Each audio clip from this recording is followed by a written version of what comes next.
l'épisode d'aujourd'hui, je veux vous prouver que vous perdez minimum 10 000 € à chaque achat immobilier.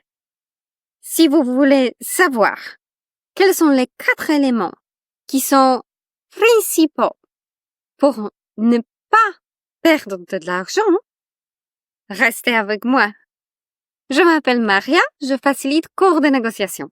Il y a l'achat d'un bien immobilier à l'instinct et avec une méthode. Bien évidemment, on peut s'entraîner et avoir l'impression qu'avec l'expérience, on s'améliore.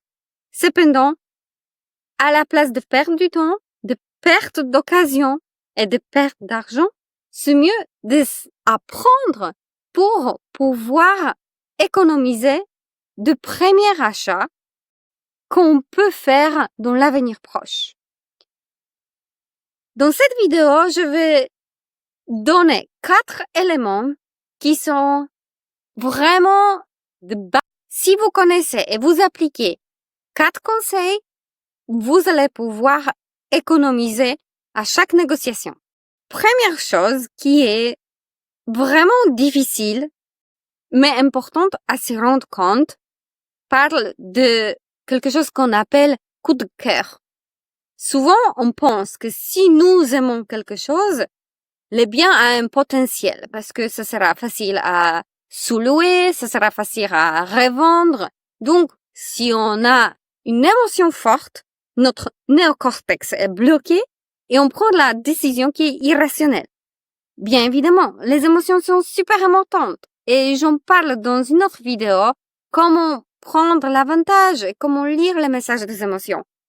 En même temps, si vous avez un coup de cœur, prenez un peu du temps, laissez-vous dormir avec cette question, faites une checklist pro et con par écrit pour pouvoir refroidir un petit peu avant de faire une offre. Point numéro 2. Faire une offre qui est mal calculée. Ce qui est très important dans le marché immobilier, souvenez-vous toujours de faire une offre qui est révisée.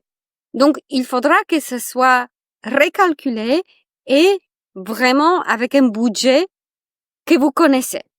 Il y a plein de fiches Excel, de modèles, de calculateurs en ligne qui permettent de estimer, évaluer la rentabilité d'un bien. Je vous propose à fouiller un peu dans Internet et vraiment à calculer, à se projeter, pas uniquement avec des émotions de potentiel, mais aussi avec quelque chose de très réaliste, l'argent. Point numéro 3.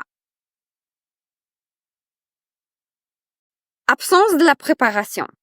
Comme avec le budget, on pense à calculer, à réviser, à savoir quel budget on a, combien pour la rénovation, il faudra aussi se préparer pour la visite. Donc, connaître les marchés du coin, connaître les voisins, connaître est-ce qu'il y a des commerces à côté, qu'est-ce qui se va passer ici dans le plan urbanisme dans 10 ans.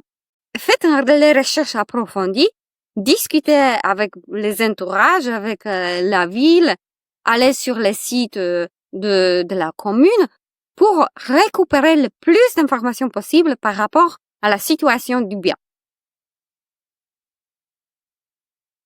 Point numéro 4. Mauvaise lecture du vendeur. Souvent, ça arrive qu'on part dans la discussion et on est un peu emmêlé, on est un peu prise dans la vague du temps, du moment, de l'ambiance. Le vendeur est sympa et on s'est emmêlé. Et quelque part, on a raté l'objectivité. Jekyll, Mr. Hyde. Donc, oui, c'est difficile. Cependant, si on n'arrive pas à se dissocier un petit peu et logiquement, en arrière-tête, d'observer le comportement du vendeur, on n'arrivera jamais à lire les signaux que le vendeur envoie. Est-ce que le comportement est cohérent avec ce qu'il dit? Est-ce que les signaux, la langage du corps est pour confirmer les phrases qu'il a évoquées. Tout ça, ça compte. Donc, si vous voulez savoir plus, comment économiser minimum 10 000 euros? C'est pas beaucoup, c'est 5% si un bien vaut 200 000 euros. Vraiment, c'est faisable. Restez avec moi. Vous pouvez même prendre rendez-vous pour un call de 30 minutes gratuit. Le lien est dessous cette vidéo. À bientôt!